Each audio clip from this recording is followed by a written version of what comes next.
Headgear is basically in orthopaedic appliances. इसका मतलब ये होता है कि ये स्केलेटल प्रॉब्लम को करेक्ट कर रही होती है, और जैसे ही स्केलेटल प्रॉब्लम को करेक्ट कर रही होती है, इसलिए हमें फोर्स भी ज़्यादा चाहिए होती है। अब जो अमाउंट ऑफ फोर्स जो हमें चाहिए होती है वो डिस्टलाइजेशन के लिए 450 to 500 ग्राम पर side, and for encourage 350 to 450 पर साइड। अब हेडगियर के कॉम्पोनेंट्स होते हैं हमारे पास फेसबो और head caps and neck strap. Facebow जो होता है वो फोर्स को ट्रांसमिट करता है, और ये जो हेड कैप और नेक स्ट्रैप जो होता है वो एज ए एंकर यूनिट के लिए हम लोग रखते हैं, मतलब सपोर्ट के लिए।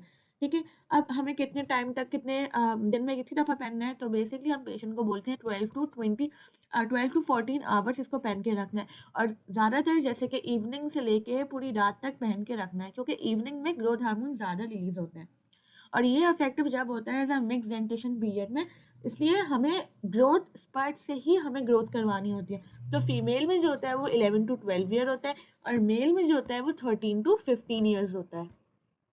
थ्री टाइप्स का हेड गियर्स होता है high pull, low pull and straight pull head gear. ठीक है। अब हेड गियर का काम ये होता है कि इट्स बेसिकली ये मैग्जिला की ग्रोथ को रिस्ट्रेन कर रहा होता है। हम बेसिकली क्लास 2 में यूज़ करते हैं विद प्रोग्नेटिक मैग्जिला, मतलब मैग्जिला की ग्रोथ बहुत ज़्यादा हो रही है लेकिन मैंडिबल नॉर्मल है। ये क्या करते हैं, ये मैग्जिला की ग्रोथ को रोकता है बाय कंप्रेसिंग द सूचर, जो मिड पैलेटाइन सूचर होता है उसको कंप्रेस करता है। ठीक है। और दूसरा, ये मैग्जिला की फॉरवर्ड और डाउनवर्ड ग्रोथ को भी रोक के रखता है। अब हमारे पास three types of head gear होते हैं। सबसे पहले होता है high pull head gear. High pull head gear as name suggest, हम लोग इसको ऊपर से लाइक ऑक्सीपिटल से ही सपोर्ट ले रहे होते हैं। ऑक्सीपिटल सपोर्ट ले रहे होते हैं, ये क्या करता है, इट्स बेसिकली ये मैग्जिला की ग्रोथ को रिस्ट्रेन करेगा। ठीक है, वही बाय कंप्रेसिंग की सूचर। और दूसरा ये क्या करता है, ये मोलर्स की मोलर को फोर्स देता है, अपर मोलर मैग्जिलरी को मोलर को इंट्रूड करवाता है। जब मैग्जिलरी की मोलर की इंट्रूजन होगी तो मैंडिबल का मोलर थोड़ा सा ऊपर होगा, उसकी एक्सट्रूजन होगी, जिसकी वजह से जो मैंडिबल होगा वो रोटेट करेगा एंटी क्लॉकवाइज।